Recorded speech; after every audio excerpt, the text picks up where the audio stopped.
Magandang gabi, magandang umaga mga kaibigan ko sa buong mundo, all over the world, all my friends. We're gonna make again one of this tinatawag na adobo, pork adobo with potato. Okay? Kung saan pag ginisang adobo. I have to saute first. Susutin natin muna itong onion, garlic. Okay? Samahan niyo ako. Yung Kisilwa Channel. Magluluto tayo ngayon ng masarap na pork adobo. This is Kisilwa. This is Kisilwa version sa ating pork adobo. Okay. Samahan niyo kung magluluto na tayo. Hindi ko naman, kumusta na kayo dyan? Mga kaibigan ko sa buong mundo. Garlic.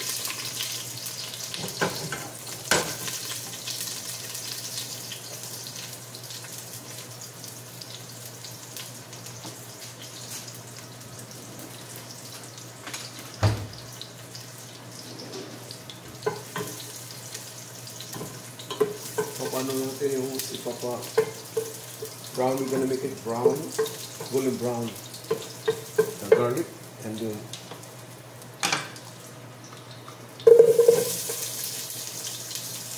siwa onion. Ang potato ko, yung potato ko, pinilinuto ko muna ito kahit para hindi madurog. So that it will falling apart. And sauce and the broth of the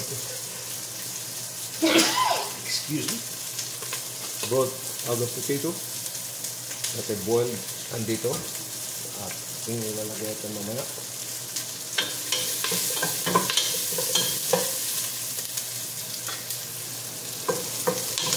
Yan ang itsura ng natin. Okay.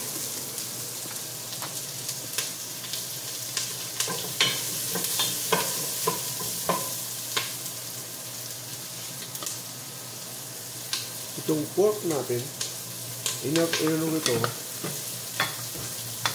kung pinakulang ko ito, I boil this on the first boil, tinapon ko yung tubig para paglinis ng amoy niya. And then ilalagay natin, igigisa natin.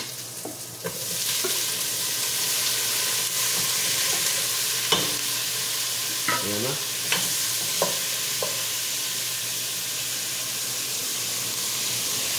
Yan ang natin. Ang baboy natin, pork adobo. I-brown natin muna.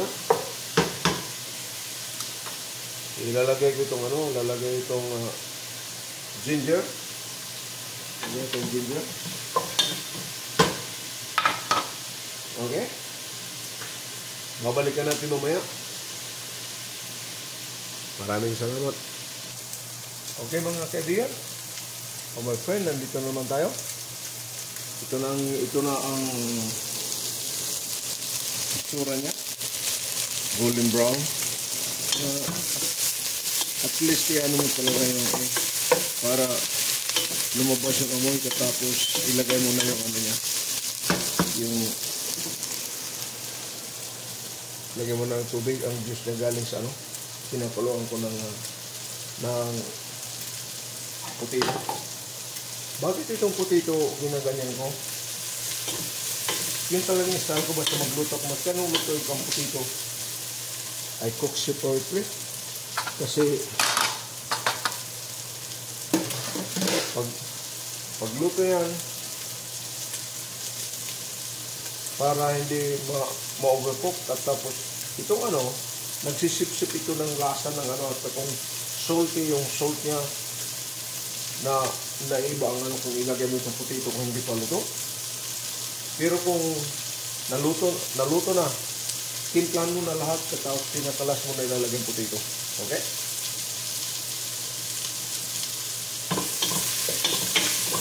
Ura, lalagay na natin ang sauce niya.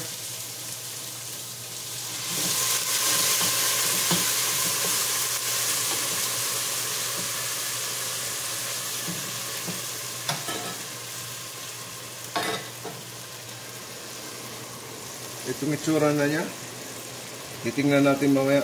Babalikan natin mamaya. Ilulutuin muna natin ang pork. Ang baboy. Okay? Samahan niyo ako mamaya. Mga kaibigan ko, papakita ko sa inyo kung anong itsura ito na. Ito nakakulo na. Kumukulo. Linuluto natin. Diba? Okay. Ang paggawa ko ng adobo, sa aking version lang ito, maraming klaseng adobo, maski sauce. Mga 100 different kind of cooking of pork adobo. But my version, there's a garlic, onion, ginger, potato, and lagyan ko ng corn of chicken base, whole peppercorn, salt, and minced vinegar. Yun ang mga ano ko, ingredient ko na linagay. Tapos kailangan titikman mo palagi talaga ang lasa. Kailangan balance. Hindi maalat, hindi maasim masyado, katamtaman lang, in between. Yun ang pinakamasarap na ano. Tapos pag sa sunog gawa ng adobo na Hawaiian style, ibang ano nila kay may bell pepper, may mga vegetables ang ano nila. May version adobo din ako na ginisang adobo. Magagawa tayo ulit. May ginawa ko yata sa ano, nandyan sa channel ko. This is my Kisinova version of pork adobo. Sana magustuhan nyo. Natapusin na, sabahan nyo kung mamaya kung natapusin na natin. Okay, kumalo ka na. Lulutin muna natin. Itong adobo natin mga kaibigan. Ilang minuto na lang. Tapos samahan nyo ko mamaya. Okay? Mga kaibigan ako, samahan nyo ako. Ito, papakita ko sa inyo kung paano nito. How look like my masarap. Yan ang ano natin. Yan ang product natin. Okay? Tatapusin na natin kung paano. Tapos mapakita ko sa inyo pag plate up mamaya.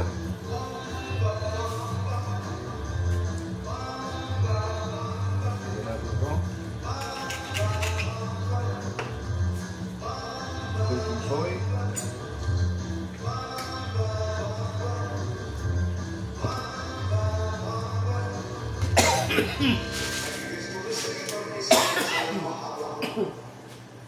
Okay. Lalagyan na natin yung potato natin. Itong potato. Hindi mo lulutuin masyado kay luto ng potato. Iyan mo, halo mo lang. Ganyan, ihalo mo lang. Para makasipsip ng lasa niya. Pero ibig sabihin na sisipsipin niya. Hindi na niya sisipsipin niya yung lasa mo siya. Kaya luto na itong potato. Tsaka may moisture siya sa loob ng potato. Okay, tapusin natin. Tapos samahan nyo kapag mamaya. Pag-plate up. Maraming salamat from Kisinova Channel. Okay mga kaibigan. Samahan nyo kapag plate up. Ganitong pag-plate up po para naman medyo pagandahan man na natin ang konti para nagana kumain yung mga bisita natin. Kung may restaurant po, yung customer nyo medyo magbabalik-balik yan. Wow. Hindi lang kasarap ang pagtingin nila ng pagkain nila, paano mo lilagay sa plato. Yun ang ano dyan. Okay? Ganito lang, simple lang. Maski binahay lang na ano, at least maganda na mga presentation ka. Maganda presentation mo para naman ganahan yung mga bisita mo dyan. Diba? Okay, kaya na.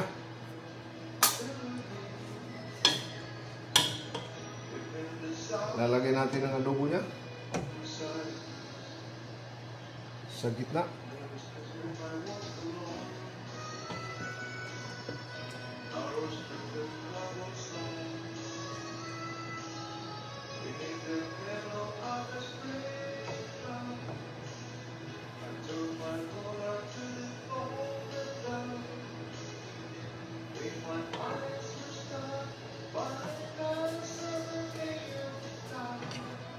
Yan lang mga kaibigan. Lalagyan natin ng sauce sa side niya.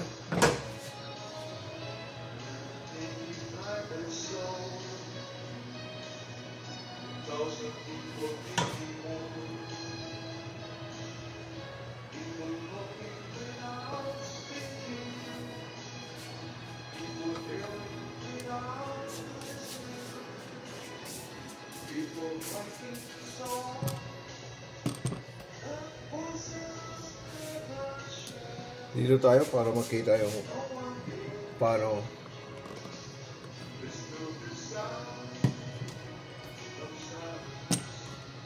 ito mga kaibigan sa buong mundo, mga kaibigan sa buong mundo, itong paano natin paggawa ng Kisinova version ng pork adobo, ang presentation niya, at saka sanalik ilalagyan natin ng pinakamagandang disenyo.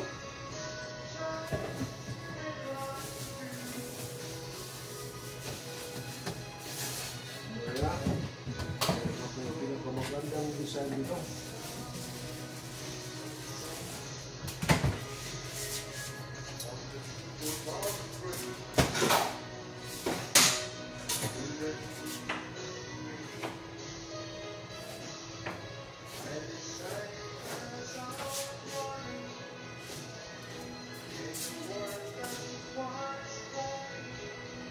Lagyan lang natin ng green.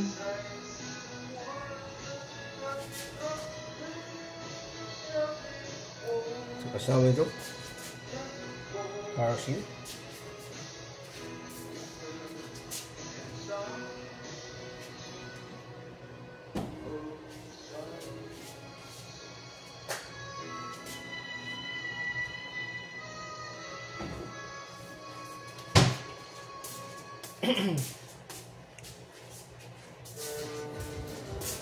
Driving the Nissan Rogue with Google built-in inside.